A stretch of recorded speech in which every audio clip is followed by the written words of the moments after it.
Assalomu alaykum. Xush kelibsizlar. O'quvchilar. 11-sinf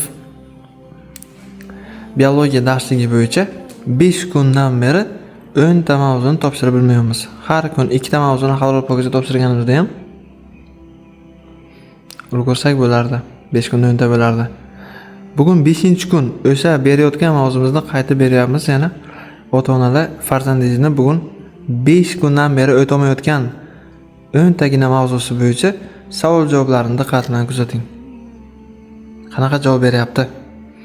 Xo'sh, o'ng tomonda Xudoyberdiyev Fathulloh, 11-sinf. Qani?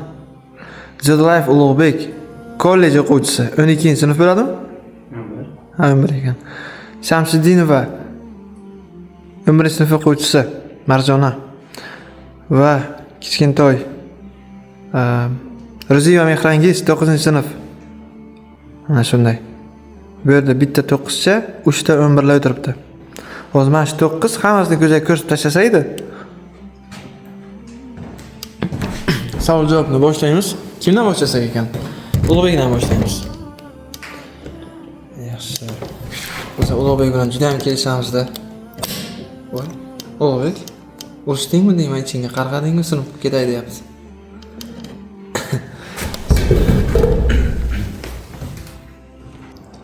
Ulug'bek ekologiya nima o'rganadi?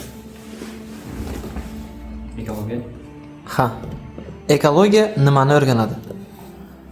Tabiatda sodir bo'ladigan jarayonlarni. Noto'g'ri javob. U fizika o'rganadi uni. Fathulloh, ekologiya nimani o'rganadi? Ekologiya shu tuproqni. Tuproqni? Bu sani fikring. Noto'g'ri. Shamsiddinova, ekologiya nimani o'rganadi? Mehrangiz, ekologiya nimani o'rganadi? Tirik organizm bilan tashqi muhit o'rtasidagi o'zaro munosabatni ekologiya bilan o'rganadi. Zo'r javob. Tirik organizmlar o'rtasidagi munosabat va ularning tashqi muhit bilan munosabati desang yana ham chiroyli bo'lardi. Ana shunday. Ulug'bek, faktoral ekologiya qaysi? Autologiya. Autekologiya. Nimani o'rganadi autekologiya? Autologiya bo'lsa ana bu. Autekologiya. Autoekologiya organizmning tashqi muhit bilan munosabatini, xulq-atvori, hayot siklini o'rganadi. Muhitga moslanishdagi xulq-atvorni o'rganadi. Xulq-atvorni. To'g'ri. Fathulloh, demekologiya nimani o'rganadi? Ekologiya. Ha.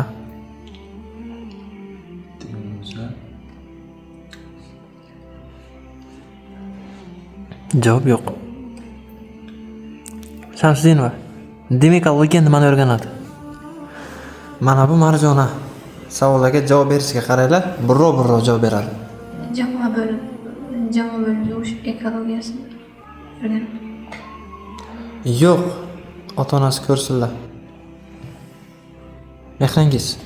Demekologiya boshqacha populyatsiya ekologiyasi ham deyiladi. U populyatsiyadagi individlar sonining ortishi va populyatsiyadagi o'sha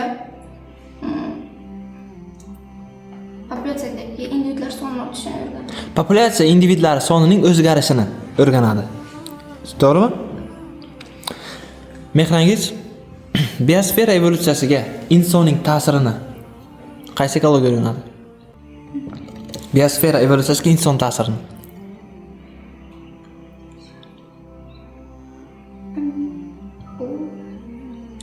Javob yo'q.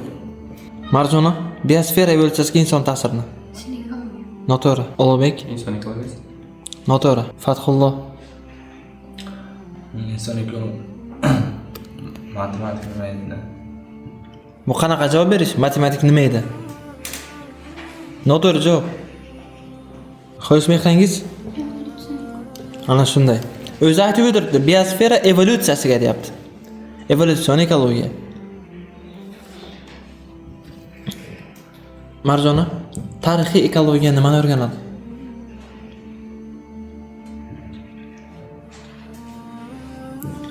Ulug'bek, tarixiy ekologiya nimani o'rganadi?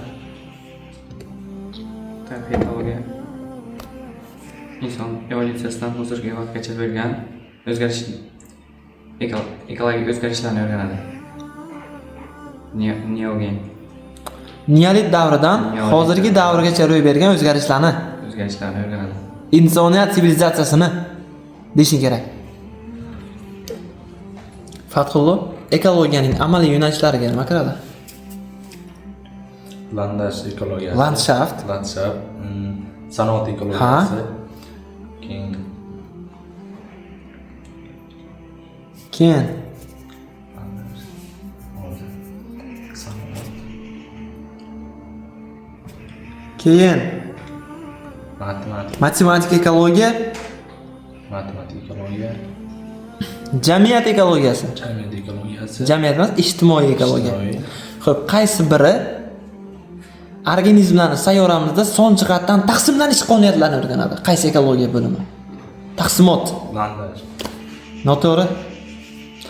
Ulug'bek, taqsimlanish qonuniyatlari. Matematik. Ana shunday. Qaysi biri bashorat qiladi? Bo'lishi mumkin bo'lgan voqeani. Landash. Landshaft. Landash. Tabiatning insonga, jamiyatning tabiatga ta'sirini. Qaysi ekologiya?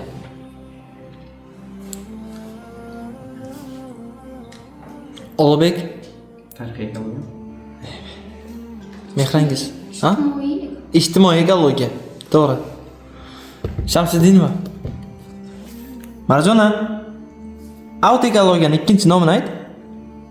evolyutsion. Xato. Ferangiz, mehrangiz.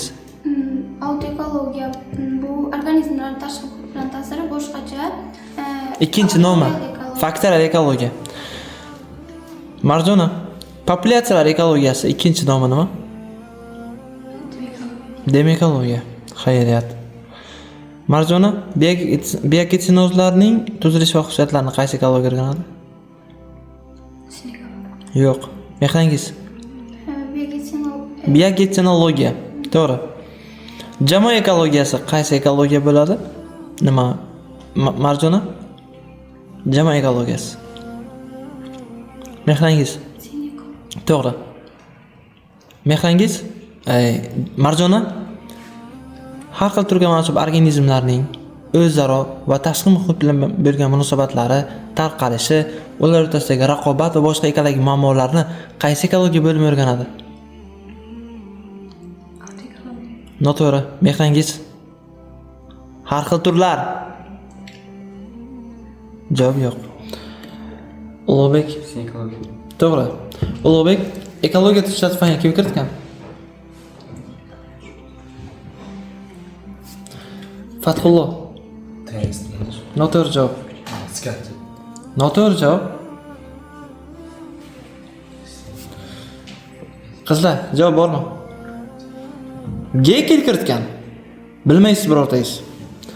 Fathullo, suv muhitida o'sadigan o'simliklar nima deyiladi? Suvda o'sadigan yuksak o'simliklar.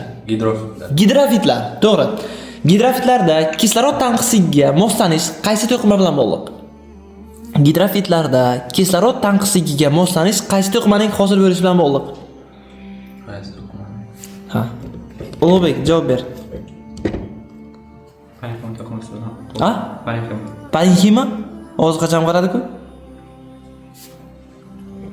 Marjona, javobing bormi? Ayran. Qaysi mehrangiz? Ayran. To'g'ri. Gidrofitlarga xususiyatlar mehrangiz.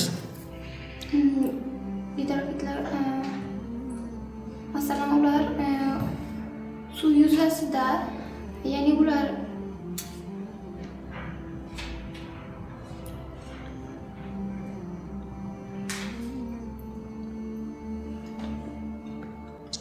suvliklar o'sadi. Javob qabul qilinmadi. Noto'g'ri javob bo'ldi. Marjona, marhamat. Marjona. Ota-onasi ko'ringlar qizingizni ahvolini. 5 kundan beri seshanba, chorshanba, juma, shanba, mana bugun yakshanba, mana bunisi ham, bunisi ham. 5 kundan beri bergan temamni o'qib kelmaydi. Konkret savol, konkret javob olishim kerak. Bugun bilan ahvoli shu. Erta imtihondan keyin mamlaqa natija bo'libdi, siz nima uchun o'shanda gapirmaganingiz demanglar. Bular bu yoqqa kursga kelyapti degani o'qishga kiradi degani emas. O'qisa kiradi. O'quvchi vazifasi o'qib kelish. Qimi yo'qdi. Xususan mana Marjona. Bu mehringiz 2-3 ga ishongan bo'lsa kerak. Marjona sen nechiga ishonyapsan? Biroz uyalish kerak-da. Ota-ona hafsalasini bir qilmasdan. Sani o'rningga bo'lsa bunaqa o'qimasdim uka. Bitta fan o'qi. Ulug'bek, ketdik. Gapir ukam. Fotosintez qiluvchi o'simliklar, ko'kachil so'yatlar. Ulug'bek, gidrofitlardagi moslanishlarni ayt. Ulug'bek, gidrofitlardagi moslanishlarni ayt. Mana shu ahvoli. Ulug'bekni. Ulug'bek oilamizning erkagi deydilar. Oilamiz rahbari deydilar. Oilani rahbari lider bo'lish kerak edi, lekin nimagadir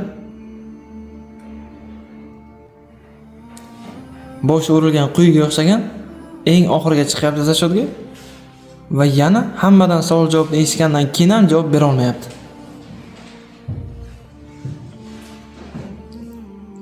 Biroz insof bo'lish kerak edi. Ulug'bek, xo'pmi? Mas Ulug'bek o'qimayapti. Onasi ko'rib qo'ying ahvolini. Yetuk o'g'lingizni. Fathulloh, Geografitlarga misol qilib bo'lsak, plankton, nektoz, bentoz kiradi. baraka topkur, u hayvon-ku. Biz o'simlik haqida gapiryapmiz.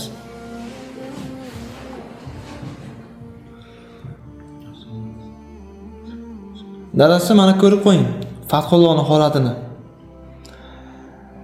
O'g'lim o'qiyapti deb umid bog'lab yuribsizlar Surxondaryoda. Butun qarindosh urug'lar, bobo hamma, ota-ona. Lekin mana bu yerda o'g'lingiz mazza qilib yuribdi shaharda. 5 kundan beri topshira olmaydi. Hozir mana shu yerda qolgan ikkichilar, 4 talas ikkichilar mana shu yerda. Mehringiz ham ikkichilar safiga qo'shilib qolgan. Vaholanki 9-yilda 5 baholni olib ketib bo'ldi mehringiz. Fathulloh, o'qimasang dadangni ham aldama, o'zingni ham aldama, meni ham aldama uka. Erkak kishi mard bo'ladi. Aytildimi qiladi. O'quvchi vazifasi o'qib kelish. Tushundingmi? Bo'lishlar bilan zashot olmayman. Tugadi vaqtimiz. Omadlaringizni bersin. Agar kelasi dars ham shunaqa o'qib keladigan bo'lsangizlar, mana xarakterimni ko'rasizlar keyin, haqqoniyligini.